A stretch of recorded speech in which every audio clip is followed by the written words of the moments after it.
Hey everyone, and welcome to this Marvel Snap Beginner's Guide on one of the best beginner decks in Marvel Snap, and that is the Pool 1 Discard deck.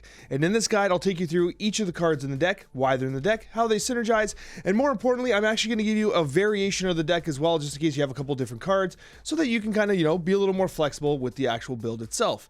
Moreover, I'm going to be providing you with a couple gameplay examples after the explanation, so you can watch the deck live in action, and I actually provide you with examples of both variants. So anyways, let's get started. So this is the best Pool 1 discard deck, and basically the way it works is you have a couple different things going here. Obviously, as a Pool 1 deck, you are limited by the cards you have available, so you can't go all in on just pure discard. You're lacking some of the cards in Pool 2 and 3 that really make discard, more of a viable deck archetype, but this still works, but you have to be very cognizant of how it works. So what you're going to want to do is you're going to want to focus in on two specific lanes. You're going to want to have a lane where you provide a lot of pressure with the Ant-Man, Korg, Nightcrawler, Blade, whatever it happens to be. You want to create pressure in one of the lanes. You're likely to have Ant-Man in with Sif and Swordmaster. That's not Swordmaster, this is Swordmaster. The nice thing about Swordmaster is a 3/6, very heavy body, a lot of energy on a 3-drop, and sometimes the discard, if it lands on the Apocalypse, is absolutely perfect, right? So, discard in some ways is kind of spec'd into the card as a disadvantage. For instance, you have Blade, it's going to discard a random card from your hand, he's a 1/3, which is extremely strong. However, if that discard happens to drop on your Apocalypse, then you got yourself some benefit. Blade happens to be probably the trickiest card to play in this deck. I keep misclicking the cards, I don't know why. But anyways, Blade happens to be probably the hardest card to play in this deck because he can absolutely grief you if you play him when he discards a key piece that you need for your curve, but regardless, Blade is a key discard card here, and he has pretty decent tempo as a 1/3. The key thing about Elektra here, this is more of a tech card. You're likely to be experiencing lots of sunspots because as you move into late Pool 1, early Pool 2, and into Pool 2, you're going to see a ton of sunspots. Sunspot's a very good card in Pool 2. Elektra straight up just deletes sunspots, so that's why this is here. Moreover, Korg is simply just a good card, a 1/2 that puts a rock into the deck, perhaps impacting their ability to draw their key combo card. Nightcrawler, as I've explained so many times before, gives you access to some of the locations that you might not be able to get into, and more importantly, it synergizes wonderfully with Angela. You play the Nightcrawler into the Angela, and then move the Nightcrawler so you can play into Angela 3 more times. It's also important to understand that Wolverine, honestly, I think Wolverine needs a buff, a bit of a weak card, but Wolverine will synergize very well with this deck in particular because if it is a discarded card from Blade or anybody else, Sif or Swordmaster, he comes out for free. So it's definitely a card that is beneficial. Also gives you some kind of play around if you have, like Death Domain or any locations that if you play into, the cards die. You don't have Colossus, but you got Wolverine, so at least you can make a play. Moreover, Lady Sif is extremely important because Lady Sif will discard the highest cost card from your hand, so it's a reliable discard, and obviously you want to hit Apocalypse while avoiding Iron Man whenever possible. Swordmaster, again, as I discussed, a very strong body as a 3/6, however, will be discarding a random card from your hand, but is a very strong tempo play. Enchantress is important because at your bracket, you're probably experiencing a lot of Zoo decks, you're seeing a lot of Khazars, you're seeing a lot of Blue Marvels, you're seeing a lot of Onslaughts, and Enchantress is going to disable all of that. More importantly, as you start to enter Pool 2, people are going to start playing Devil Dinosaur, which I will be doing a full deck guide on as well, and this counters the Devil Dinosaur pretty aggressively. And the key thing to understand about Devil Dinosaur is that he's a 5/3 and Enchantress is a 4/4. So if you trade into a Devil Dinosaur 1v1, you actually win the lane. So Enchantress is a very good counter to the Devil Dinosaur. Iron Man's awesome because what you can do is you use Iron Man to solidify one of the 2 lanes that you really want to win. Hopefully the Apocalypse is pretty big. If not, you can play the Apocalypse into Iron Man while trying to secure it with the Ant-Man lane. Otherwise, you can finish the Ant-Man lane with the Iron Man and play the big Apocalypse into the other side. That's kind of how this deck generally works. You're going to see it in action here in gameplay clips that I recorded live on Twitch TV. But before that, I want to give you one quick explanation as to a variation of this deck that you can run. You can actually take out the Iron Man, you can take out Enchantress, and what you can add instead is you can add someone like Yondu. If you got Yondu, Yondu's great, and you're actually going to scroll all the way to the 4s, and what you're going to do for this variation is you're actually going to add Khazar.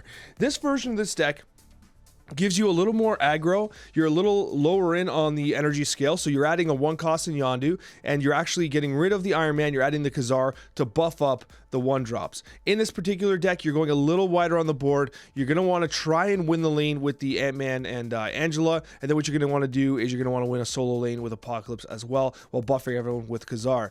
This is a very good variant of this deck as well. I do think it's pretty successful. I piloted both to a high degree of success. I tend to think that in terms of overall win rate, I think the Iron Man and Enchantress will probably do you better, because the Enchantress tech specifically is super good in the meta right now because of the way Double Dinosaur is being played. But regardless, I think that you can find success with this variation of the deck as well. Enjoy these gameplay clips that were recorded live on Twitch TV, and I'd absolutely love it if you joined us live. We have absolutely so much fun deck crafting and just, you know, having a blast playing decks against high MMR players, high pool 3 players, and just generally winning games, snapping on fools, and winning cubes. Hope to see you there and enjoy these fantastic clips. We're gonna Korg on turn 1 into Mojo World here. Enjoy your rocks, sir.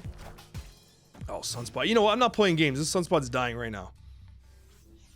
Oh my god, +5 energy. Well, I do have turn initiative here, so I have to kill the Sunspot right now. We do this. We do this. I am not willing. I'm not willing to discard Lady Sif. We do this. I mean, I'm almost willing to skip the next turn and play them both on tempo on 4. I don't know. Let's see what we get. Let's see what we get. He plays Hulkbuster into nobody, into Nova. Lol. Okay. That really messed up his play there.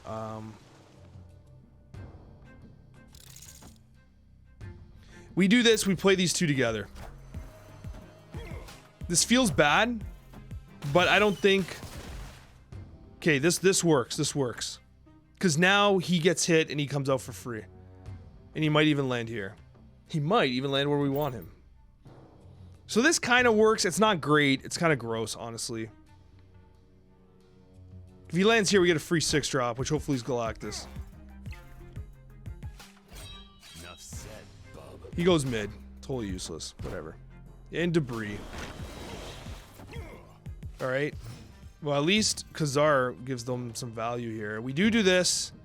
I'm willing to snap here, because we are going to complete the raft.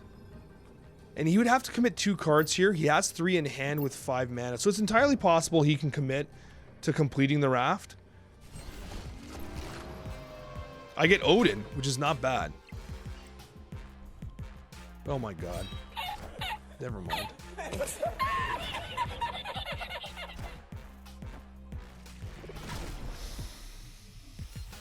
I gotta be honest with you guys, I didn't think that through.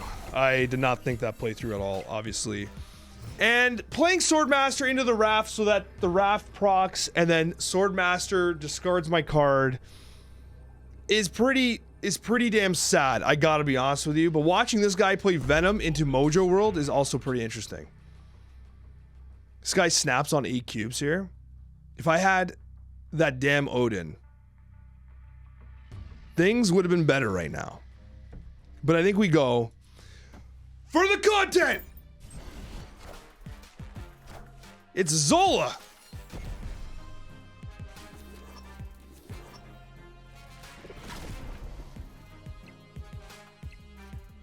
Okay.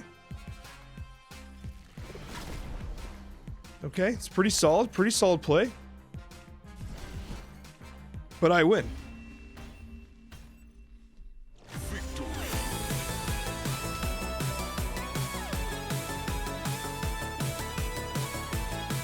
It was never in question, folks. Miniaturized Lab, that's big sad. Don't want to play into that. We are going to play... I mean, I could play Miniaturized Lab right now. And then we can even sneak a Nightcrawler in later. So we actually Korg Blade. Oh god, we're going to get rid of our Nightcrawler, aren't we? He's going to play Sunspot? I knew he was going to play Sunspot. Where's this damn Electra when you need it? Pull Electra! We are going to Korg. We're gonna Blade? No. We have the Nightcrawler here. Blade comes out, takes out Okoye for him. Korg, our boy, comes in. And Ant-Man's gonna get +3'd. And Sunspot's gonna run. On turn 6, we can totally kill this Sunspot, by the way, if we pull your lady out. Oh, come on, Titan. Okay, we can play Apocalypse a turn early. Come on, come on, come on. Do not hit Blade. Rip Blade, Rip Blade, Rip Blade. Oh, we actually hit the Apocalypse, baby. Let's go. Success. Lady Sif's Bishop. Why? Why would you do that? Why would you do that? Yeah, we Lady Sif, we Blade. Your boy Apocalypse gets massive. We're actually gonna snap here. Because we got ourselves a pretty big board. If we pull Electra, because of Titan, we can actually play Electra with Apocalypse and destroy Sunspot. We want to draw Electra really bad. Apocalypse getting big. He plays his own Electra. What a gamer. That's exactly what I want to do. Oh my god, we did it. We extend our kind of lead here. I think we extend our lead here. I think he's not going to expect the Sunspot rip here. So we do this. We extend our lead here with the 20 Apocalypse. We make it a 25-point lead, which is basically impossible unless he Shang-Chi's us. He commits 2 cards there. It's Angela and Ant-Man. Buddy, mistakes were made. See you later. We've already snapped. We also have the... Oh my god, we got Iron Man. This is so perfect. This is so perfect. The deck's working. The deck's working, friends. Let's go. I hope he goes through with this. He is going to get absolutely clapped. Oh, don't hit the squirrel. Don't hit the squirrel, by the way. No, you son of a... I forgot about the friggin' squirrel. No. But at least we win mid regardless. He Chavez's. We still win. But it wasn't exactly the play I expected. But you know what, guys? Listen. We 50-50 the squirrel and the Sunspot. We got owned. But we still got ourselves the cubes thanks to the Iron Man. So what we're going to do here is we're actually going to skip that turn. We're going to go Angela. Playing Angela into cloning vats is kind of interesting. But I think we are not going to do that. I'm going to play into New York. We'll play into New York here. Angela's a good card, but we don't have enough cards to zoo into her. The benefit would have been maybe to play her into mid and zoo the Nightcrawlers in. But yeah, so we Daredevil, like, yeah, that's the kind of like, what are you going to do with multiple Daredevils, right? +1 energy this turn. So I think we actually play Khazar. And we actually play him into cloning vats. Because now what we're going to do is now we have a turn 5 play where we can zoo in Elektra, Nightcrawler, Ant-Man into the Angela.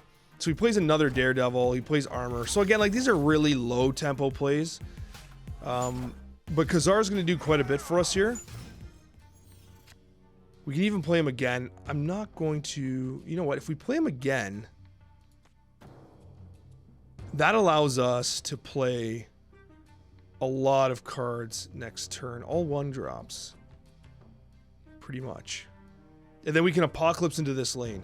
So we haven't pulled any of our discard cards here. So this is kind of a weird example. He Hulkbusters. Okay. It's an interesting play. Another Khazar.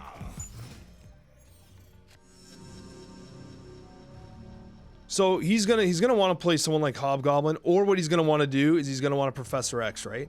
So the problem with Professor X is that it's gonna lock down a given location. I can't really contest it too much. So what I need to do is I need to do this. I need to drop these guys here. I drop Yondu here. I put her and him here. I mean, it's not really enough, unfortunately. The Nightcrawler allows me, I'm just thinking, to move and play someone else in. So what we do is we do this. We pop up the Angela here. I believe he's going to Professor X us. I would actually much rather have Hobgoblin come. I'm assuming he's going to Professor X probably cloning vats because he feels like it's a more valuable lane. But realistically, I'm just going to play Apocalypse on curve. So this is going to be Professor X, yeah. It's I literally called it, right? So we were talking in chat about how you predict certain patterns of play. That's exactly how right there. You just come to understand certain patterns of play will help you to kind of like make predictions of the way the opponents are going to play. You just saw it came to fruition here. So we have 21 in that location. Remember, Korg's going to be pretty big, and Elektra's, they're all getting +1 by this Khazar here. And so running the Apocalypse on this side is actually kind of beneficial. I'm going to snap. And we're just going to play Apocalypse here. Even though, technically...